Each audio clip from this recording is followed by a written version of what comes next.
The following program is an original production of WYCC PBS Chicago.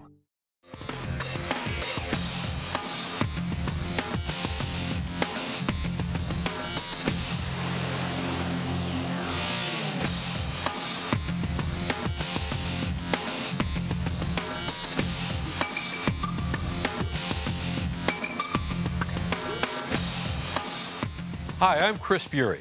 President Obama returns to the state capitol that launched his political career in a historic speech to Illinois legislators. But will they heed his advice for better politics? Cook County State's Attorney Anita Alvarez is leading in her race for re-election. Can her opponents capitalize on the anger over her handling of police misconduct?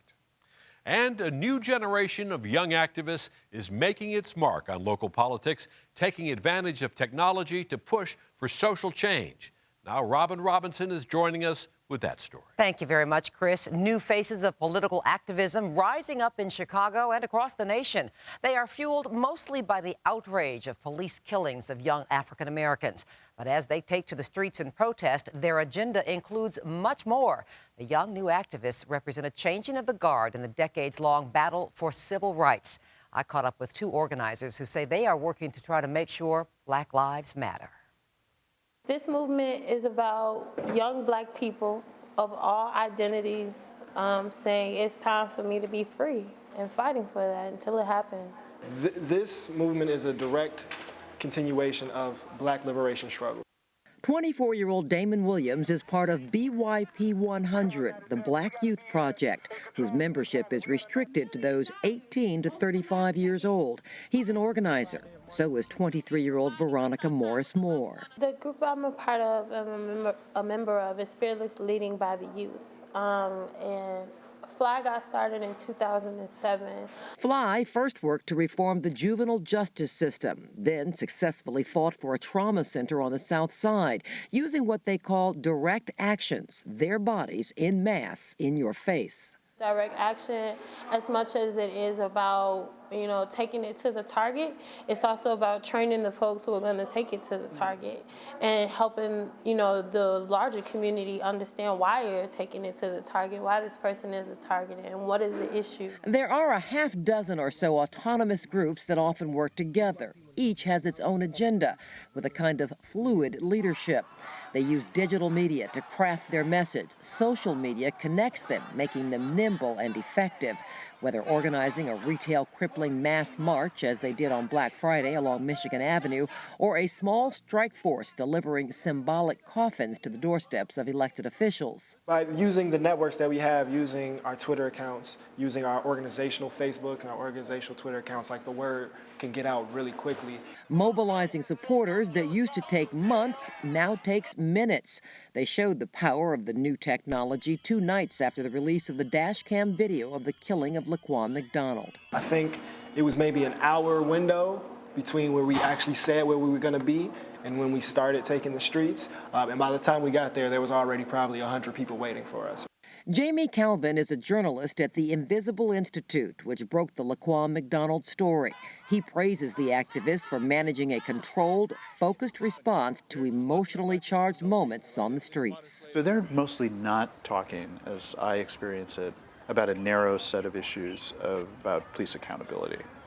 They're talking about the basic issues of racial inequality and exclusion in American life. We're really engaged in something that bears comparison with, say, South Africa emerging from apartheid. Sherry Runner, president of the Chicago Urban League, believes the new activists are seizing the spotlight at a critical time. I think it's a defining moment for change, specifically in Chicago, where we know that this has been a problem and under wraps, and no one's been held accountable for it for many, many years, 40, 50 years. And it's a time, we've got the Band-Aid's been ripped off, and we know that we need to do something because we cannot continue to have these communities die like they are. The African-American activists are doing an amazing job. Daniel Hernandez, president of the Organization for Mexico, Latin America, and the United States, says his group at the College of DuPage has joined forces with the young Black activists. We came together to support our brothers and sisters in the African-American community. and we've been working with them through, through the whole month since after the rally, to continue finding ideas on how we can collaborate and how can we send our message of unity to our community. Hernandez's group and others formed a new organization called the Latino Coalition for Change. The movement now includes members on 4 college campuses. As part of their efforts, they collected and delivered water for the people of Flint, Michigan.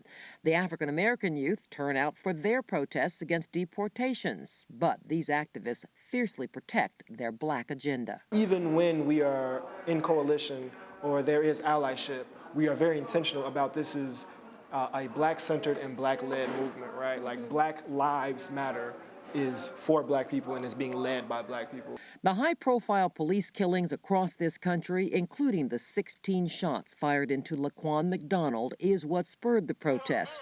But now organizers are trying to use the momentum to force fundamental reform. Black Youth Project 100 recently issued a 7-point platform of broad economic goals and structural social changes they feel will finally win the fight for equality. Absolutely about carrying on the legacy of people who fought for resources and rights and through the lens of what it means for black communities. It's a continuation of the civil rights movement for sure, but it's even so much more than that because it is systemic, and we know that now we're not just dealing with the outcomes, the effects. We're dealing with long-term damage to the community, and it's a bigger, broader issue than what we had to deal with the concrete issues that were involved with the civil rights issues. While Damon and Veronica say they respect some of the icons of past movements, they don't want to have or want to be the next great leader. I believe it is our job to not lead people, but to organize people to lead themselves. And neither of them sees that leading to a role within the power structure they're challenging. I like the team that I'm playing for now. I like the jersey that I'm wearing now. And I'm not with that other jersey.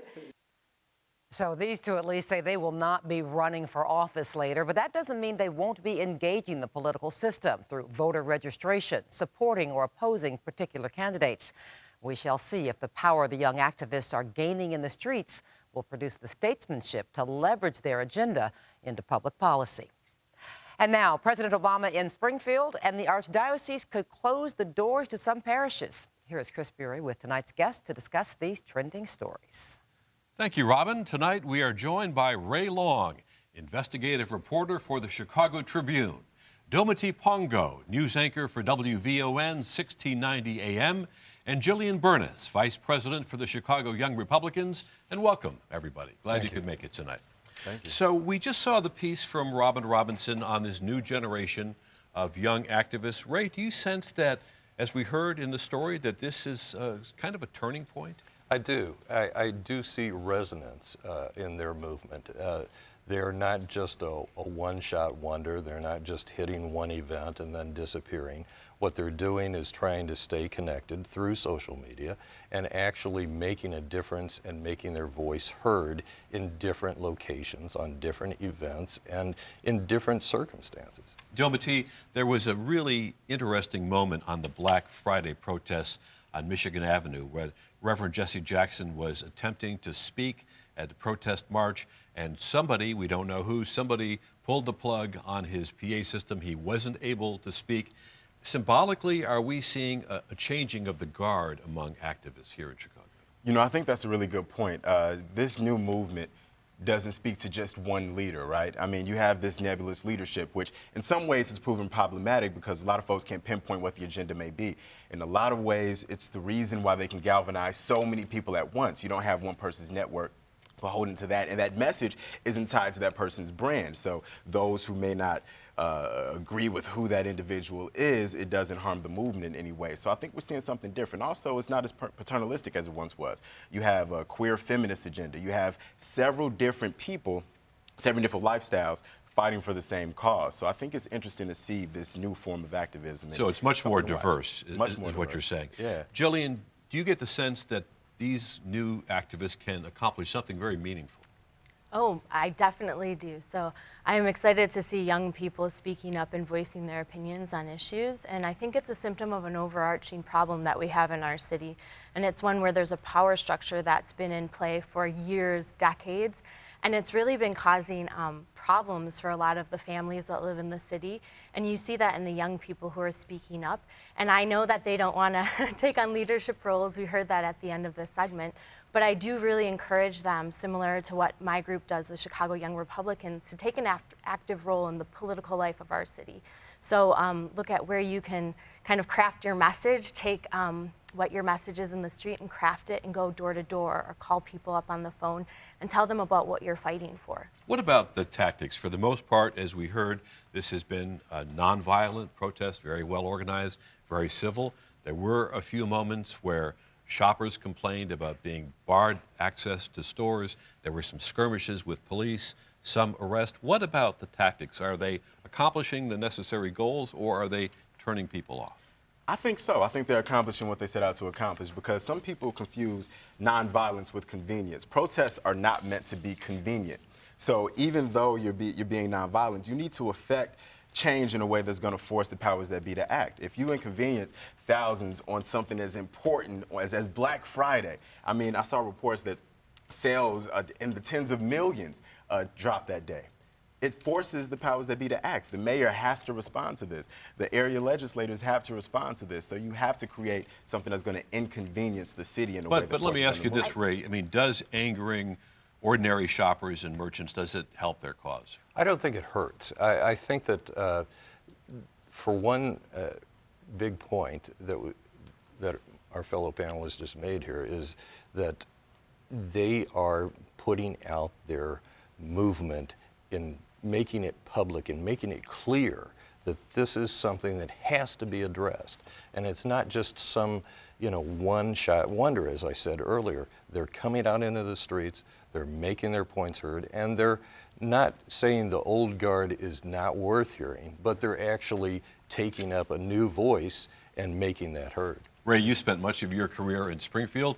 We have to take a moment now and take a look down at Springfield, where this week President Obama was taking something of a legacy lap, returning to the state capitol that launched his bid for the presidency 9 years ago. He met with both chambers of the legislature. He had some very pointed things to say and a very pointed question for the warring factions. Let's listen to the president for a minute. What can we do, all of us together, to try to make our politics better? And I speak to both sides on this, because all of you know it could be better. And all of you would feel prouder of the work you do if it was better. So question, Jillian, what can they do to make it better down there? Certainly. So when I first heard that President Obama was coming, and I read that his press secretary, Josh Earnest, had said, well, we thought it would be fun for him to come back to Springfield and announce, or have a speech where he had announced his bid for presidency over 7 years ago. I thought, really, in the middle of a budget impasse, you're going to come? So I was skeptical, but I heard what he had to say, and I think it is promising. But when I listened to it, I came at it from my context and my perspective, and it very much sounded like he was speaking exactly to what Governor Rauner is trying to do. So he's down there. He's inherited a system that doesn't work, full of bad policies, gridlock in the General Assembly, and so he's trying to do just that, compromise. And we're just not seeing it from the other side. Well, some would argue that it's the governor who's not compromising. And Ray, again, what's your perspective on that? Do you think what President Obama said is going to move the needle in Springfield? In Springfield, doubtful. I think they're in gridlock here, and they're going to revert to their old politics. They could use this moment to try to do something and say, in the spirit of our president's address here, let's try to get together. And they may do that in some short measure, but they have to close the gap themselves. They have to work to try to forge a compromise that will get them out of this mess together. Yeah, Ray is right. I mean, doubtful makes sense. I mean, you could even see it in the way the speech went, by what different individuals applauded to, right? You know, there was that one moment where he said, listen, you're not a sellout if you're not aligning with your party necessarily. You know, Ken Duncan got excited and the president said, sit down, I'll talk to you a little later. You know what I mean? So you saw the partisanship in what, you know, some people heard. Even my friend Jillian here, you know, there were a lot of things that there are definitely some intersectionality between what Browner is going through and what President Obama is going through. The term limits, redistricting reform. I mean, yeah, a lot of those things. But there are other points where he talked about collective bargaining, fair wages. You know, so whatever side you line up on, you're going to definitely say, aha, yeah, the president agrees with me. And I think that the fact that we tend to do that may show some of the partisanship that still kind of exists here in Illinois. Well, he actually talked about cherry picking, too. He said, okay, you're applauding for these parts that you like, but you got to come together on everything here. He made these important points, I think, about civility and discourse, too. Yeah. That was one of the things that he pushed. Of course, he also pushed the idea that there ought to be a better way to draw the district boundaries here for the congressional races, because you end up having the lawmakers pick their voters rather than the voters picking them. What is resulted is this extreme side of both parties. You have hard conservative and hard left too often in a district, and the moderate voice, the compromise voice, often gets pushed out. And Ray's exactly right. So you see that you have these extreme districts with strong Republicans and then strong Democrats that can't come to a compromise and their seats aren't are safe. Encouraged to at all. Right. Let's move up the interstate a little bit here to Chicago, Cook County. We've got a very dynamic race going on for Cook County State's Attorney. The incumbent Anita Alvarez against two opponents. The Tribune, your newspaper, has just come out with a poll. Let's take a look at those numbers. The incumbent Anita Alvarez is leading with 34%. Kim Fox, former chief of staff to Tony Preckwinkle, had 27%, and the former prosecutor Donna Moore, 12%, but many still undecided, 26%. And Ray, is it surprising, considering the withering criticism that Alvarez has received over the McDonald case, that she's not losing this race? Well, she's a two-time incumbent. She has a track record beyond just Laquan McDonald. She had beaten the machine in her very first race. So it's not surprising that she's down to 34%. But it is interesting that there's still 26% undecided on this. And I think that shows that there's people out there waiting to see how this is going to play out. And definitely Laquan McDonald and the way it was handled has played a role in this decision. It's interesting that Anita Alvarez is not backing down from that. She's being very defensive about her role.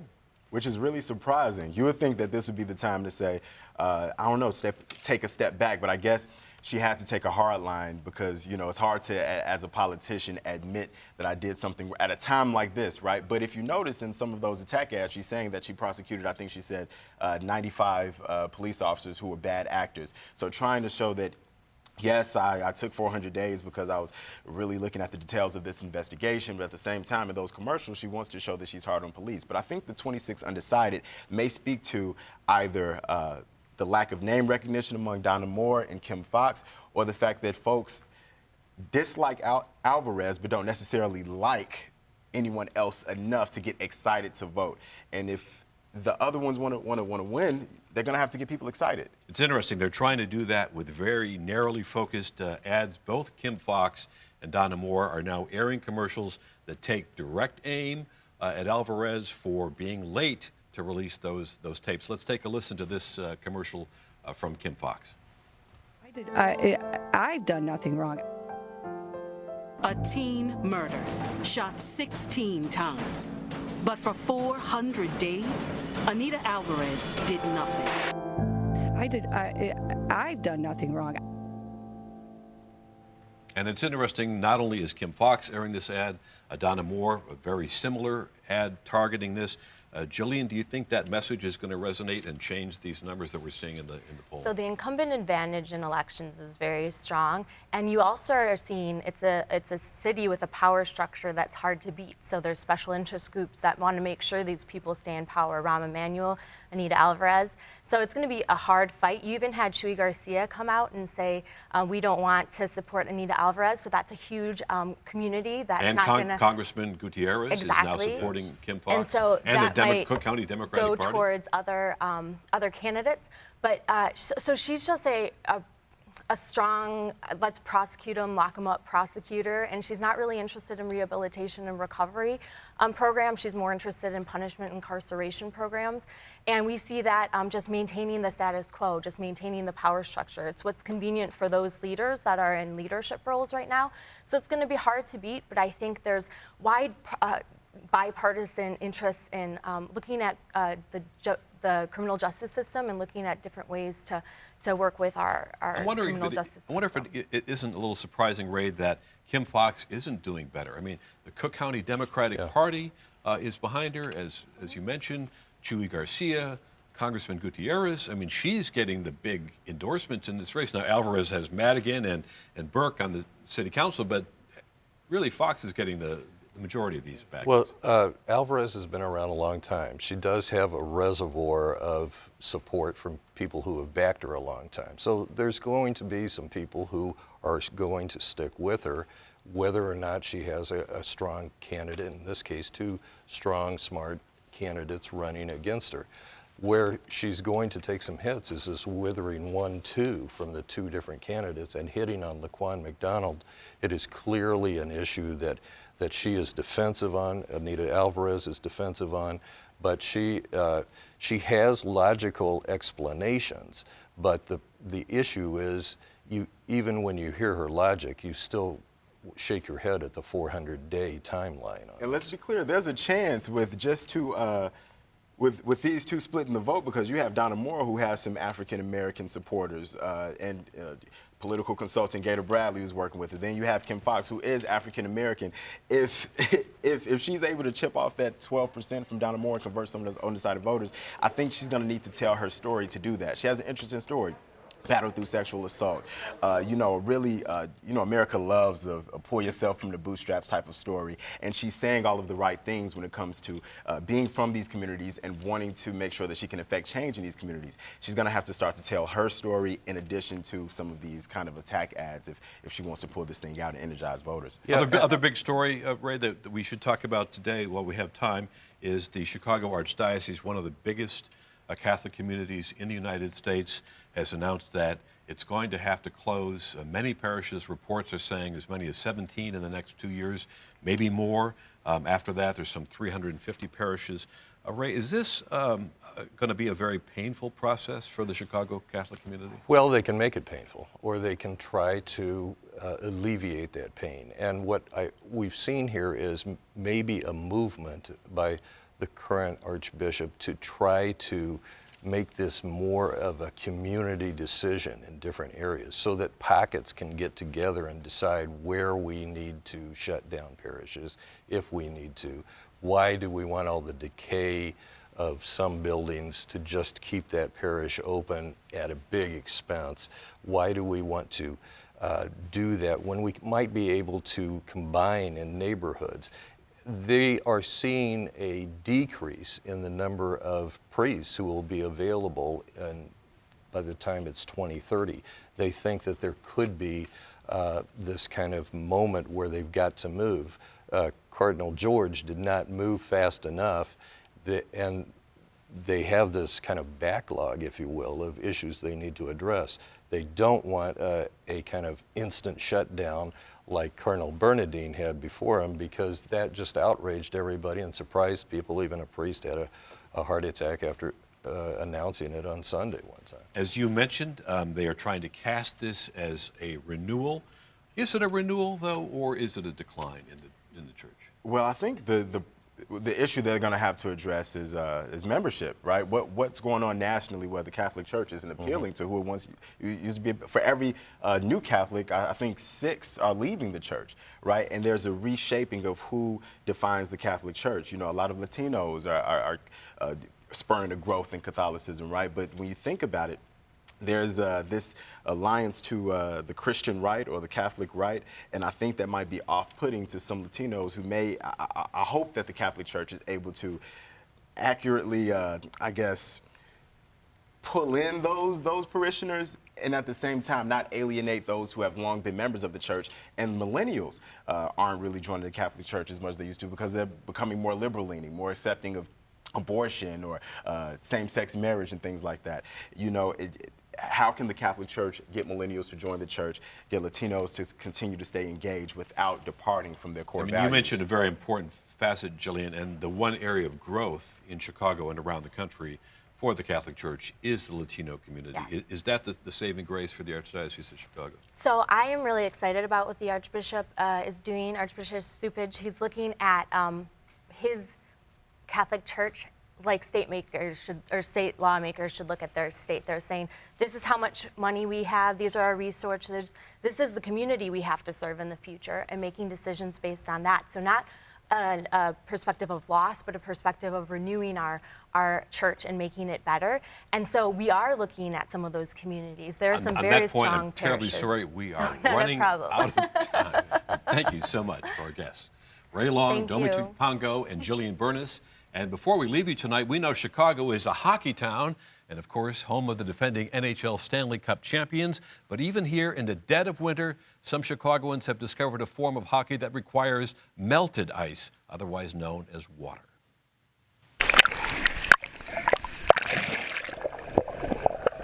Welcome to the wet and fast-moving world of underwater hockey, an international sport that has piqued the interest of adventurous swimmers in Chicago and around the country.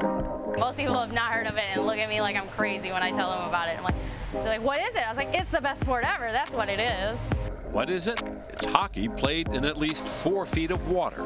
And for 30-year-old Rachel Carrington and 22-year-old Beth Morley, underwater hockey is their passion, a demanding sport that combines speed, agility, and strength. It's a game played on the bottom of the pool, and similar to ice hockey, we just have a goal. On the bottom of the pool, we have a puck that's 3 pounds, and you try to score. The team that scores wins.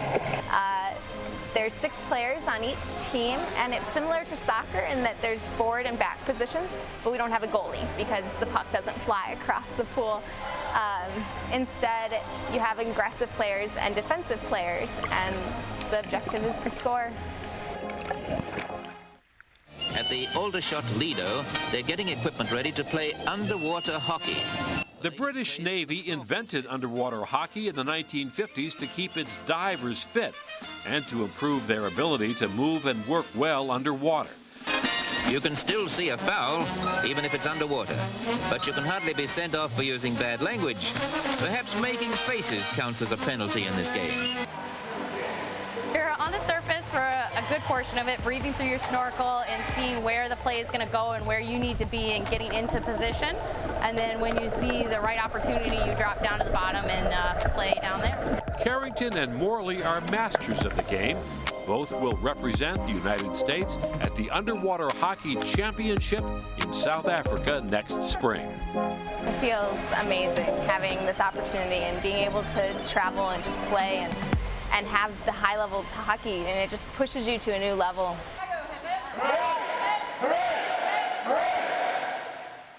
And that concludes tonight's show. You are now in the loop. For more information on our show and our guests, log on to WYCC.org and link to In the Loop. Until next week, for Robin Robinson, I'm Chris Bury.